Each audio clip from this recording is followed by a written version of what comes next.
আসলে মেয়েদের সংসারের কাজ করতে, করতে শেষ হয় না। প্রতিদিন কিছু না কিছু লেগেই থাকে। এই যে কালকে কুশনের কভারগুলো ভিজেছি, ধুইছি, গরম পানি দিয়ে রাতে ভিজায় রাখছি।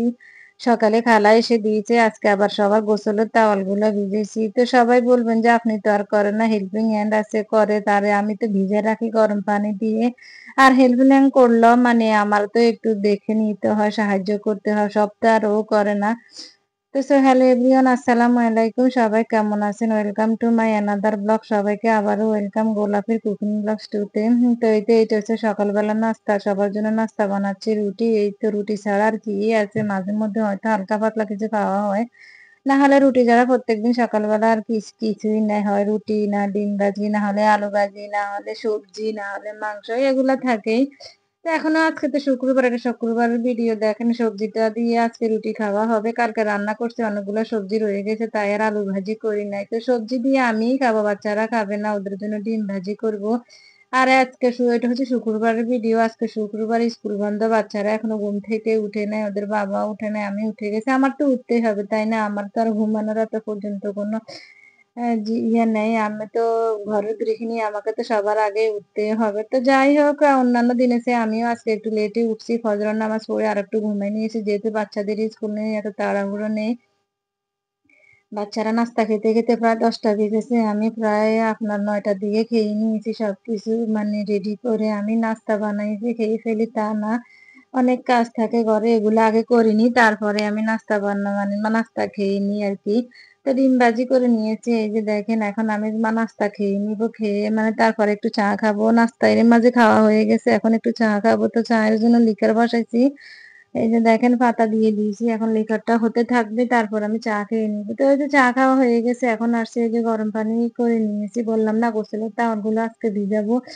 এই যে তাওয়ালগুলো ভিজে দিয়েছে এটা হচ্ছে ওরা গোসল করে গায়ের পানি নেয় যে ও তাওয়ালগুলি আরকি অনেক আসলে এগুলা মাঝে মধ্যে ধুতে হয়, অনেক ময়লা হয়ে থাকে।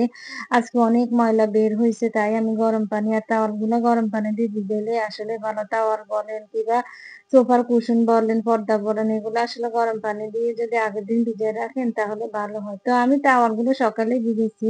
কিন্তু কুশনগুলো আমি আগের দিন রাতেই ভিজিয়ে রেখেছিলাম। পানি অনেক গরম ধরা যায় না।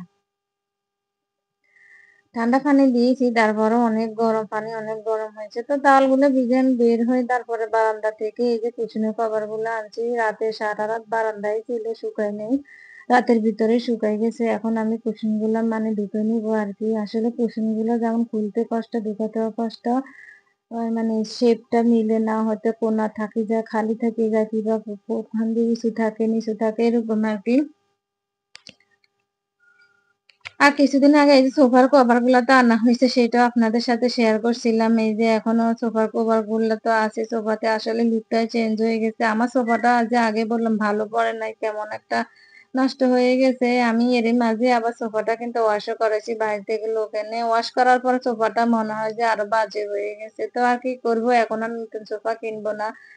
যে সময় আল্লাহ তৌফিক দান করে ওই সময় কিনবে। এখন আপাতত সোফার উপরে যে কভার গুলা নিয়েছি সবাই কিনতেছে দেখে আমিও নিলাম। আমি যদি প্রথমেই কভার গুলা লাগাইতাম তাহলে হয়তো সোফাটা এত নষ্ট হতো না। আমি প্রথমে কিছুই দিই না। যেহেতু বাচ্চা আছে ঘরে, বুঝেনই তো বাচ্চা থাকলে জিনিসপত্রের এতটা সুন্দর থাকে না। তারপরেও আমার বাচ্চারা আলহামদুলিল্লাহ অনেক শান্তশিষ্ট আছে, এতটা নষ্ট করে না। সবসময় ঘর-দুয়ার আমার গোছানোই থাকে।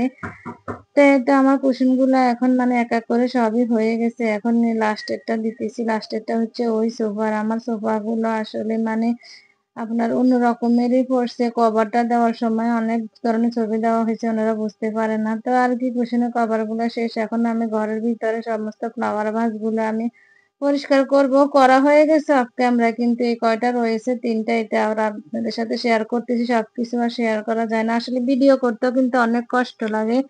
অনেক ধৈর্যের ব্যাপার ভিডিও করাটা। তারপরে দিয়ে আপনার ভিডিও করতে গেলে মানে কতক্ষণ ভিডিও করব, আবার কাট করতে হয়, আবার অন করতে হয়, আবার এডিট করতে হয়, ভয়েস দিতে হয়। এটা একটা চাকরির মতো হয়ে গেছে। সবসময় দিতে হয়। একদিন না দিলে সমস্যা হয়ে যায়। তো এই যে আমার ঘরের কাজ শেষ হয়ে গেছে, রান্না-বান্না করব। এর মাঝে আপনাদের ভাইয়াও তো নাস্তা খেলো, সে নিচে গেছে, মাংস আনতে গেছে নিচে। আর এর মাঝে আমি চিন্তা করলাম মেয়েদের মাথায় হালকা কিছু উকুন হয়েছে, এদের মাথায় একটু উকুনের ওষুধ দিয়ে দিই। এটা হচ্ছে এলাইচ। আমি সবসময় এটাই দিই, হালকা উকুনের সময় দিয়ে দিই। বেশি আবার যদি দেরি করি তাহলে বেশি হয়ে যাবে, তাই হালকা পাতলা থাকতে উকুন দিয়ে দিই। আসলে উকুনের ওষুধটা শুধু উকুনের ওষুধ না, চুলগুলো অনেক সুন্দর সিল্কি করে ফেলে। মানুষ ভয় করে আসলে চুল উঠে যাবে। আসলে কিছুই হয় না। এটা অনেক উপকারী। কিন্তু উকুন আবার কিছুদিন পরে হয়ে যায় আরকি। থাকে না, বেশিদিন অ্যাকশন থাকে না। তো আরকি এই যে হয়ে গেছে, এখন চুলগুলা ভালো করে টাইট করে বেঁধে দিব যেন উকুনগুলা মানে ভিতরে মরে যায়। আমার মাথায় হালকা কিছু হয়েছিল, আমিও দিয়েছি মাথায়। আর ছোট মেয়েটার মাথায় দিই নাই। দিলে মাথা ভিজাতে হবে। ওর আবার প্রত্যেকদিন গোসল করাই না, মাথাও ভিজে না, ঠান্ডা লেগে যাওয়ার ঠান্ডার প্রবলেম আছে। তো এদিকে আপনাদের ভাইয়া চলে আসলো। আমি আবার কিন্তু ভালো করে হাত ধুয়ে নিয়েছি, ওইটার ক্যামেরায় দেখে নাই। তো মাংস নিয়ে আসছে এই যে। মাংসটা একটু বড় বড়ই ফ্রিজ। এখন আমি কেটে একটু ছোট করে নিব মাংসগুলি। বড় একটা হাড্ডি আছে যেটা আমার খুবই পছন্দের। তো এই তো মাংসগুলা ভালো করে এখন ধুয়ে নিব। মাংসগুলাতে আসলে এবার তেল একদম কম, সব সলিড মাংস আর কিছু সিনার মাংস আছে। তেল একদমই কম। মাংস রান্না করার পর দেখবেন যে মাংসের উপরে তেল ভেসে থাকে। একটু তেল ছিল না, আর আমিও রান্না করতে তেল কম দিয়েছি। আমি চিন্তা করলাম মাংস থেকে তো তেল বের হবে। তো যাই হোক, ভালোই হইছে। তেল বেশি খাওয়া কিন্তু স্বাস্থ্যের জন্য অনেকই ক্ষতিকর। তো মাংসটা হয়ে গেছে ধোয়া, পানি ঝরাবো। পানি ঝরে নিয়েছি। এখন যে পাতিলে রান্না করবো ওইটাতে ঢেলে নিয়েছি। তো এই যে দেখেন, অফ ক্যামেরায় আমি মাংসের মধ্যে সব ধরনের মসলাই দিয়ে দিয়েছি।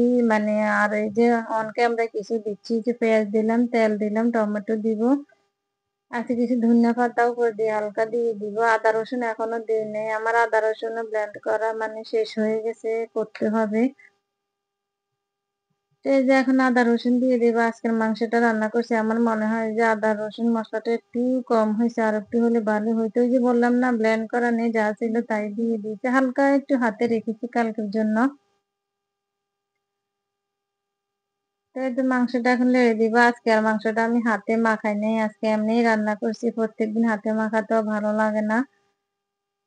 ওই যে দেখেন, হাড্ডিটার জন্য মাংসটা লাড়তেও পারি না। তো এভাবে আরকি মাংসটা ধরেন আমি ২-৩ বার নেড়ে চেড়ে দিয়ে পানি দিয়ে ভালো করে কষিয়ে নিব। কষিয়ে রান্না করাই তো ভালো। আর মাংস থেকেও পানি বের হইছে। ওই পানি দিয়ে মাংসটা মানে প্রায় কষানোই হয়ে গেছে। আজকে শুধু মাংস দিয়ে আলু দিয়ে রান্না করব। আর ওই যে দেখলেন না, সবজি আছে। ওই সকালবেলা আমিই একটু খেয়েছি, আর গুলো রয়ে গেছে, এগুলো আছে। তার মধ্যে আবার মাছ আছে। মাছটা তো দেখাই নাই ক্যামেরায়। তো এই যে মাংসটা আমার কষানো হয়ে গেছে। এখন আমি কিছু আলু কেটে রেখেছি অফ ক্যামেরা, ওটা দেখে নাই। আলুগুলো এখন দিয়ে দিব আরকি। এই তো মাংস থেকে পানি বের হইছে দেখেন। সব শুকায় নাই। তো আলুটা দিয়ে দিয়েছি। দিয়ে এখন আমি মানে আপনার এই যে আলু আরো কিছুক্ষণ কষিয়ে নিব আরকি। কষিয়ে তারপর পানি দিয়ে দিব। তো কষানো হয়ে গেছে। এখন আমি পানি দিয়ে দিব। আর একদিকে ওই চুলা দিয়ে আমি কিন্তু ভাত বসাই দিয়েছি। আমার ভাতটা কিন্তু প্রায় হয়ে আসছে। আজকে মাংসের আগে ভাতে হয়েছে। কারণ মাংস আনতে দেরি হয়ে গেছে। প্রায় আপনার ১২টা বাজে আমি রান্না বসাইছি। আমার কিন্তু এত রান্না করতে লেট হয় না। সবসময় ১২টার সময় আমার সবকিছুই রান্না হয়ে যায়। তো এই যে দেখেন, পানি দিয়ে দিলাম। পানি ২ বাটি দিব। দিয়ে আমি ফুল হাইটে চুলাটা দিয়ে তো রান্না করে নিব। এই তো মাংসটা রান্না হয়ে গেছে। আজকে আর ডাল নেই, তো তাই একটু ঝোল রেখে নামাবো। আর যেহেতু আলু দিছি, আলু ঝোলটা টেনে নিয়ে যাবে। আর ওই চুলায় আমি ভাতটা মার গেলে ভাতটা একটু তাতাই নিয়েছি। তো আর কি, আজকের ভিডিও এখানে পর্যন্ত। ভিডিওটি ভালো লাগলে লাইক, কমেন্ট, শেয়ার করবেন। আর হ্যাঁ, সাবস্ক্রাইব করতে ভুলবেন না। দেখা হবে নেক্সট কোনো ব্লগে। সবাইকে আল্লাহ হাফেজ।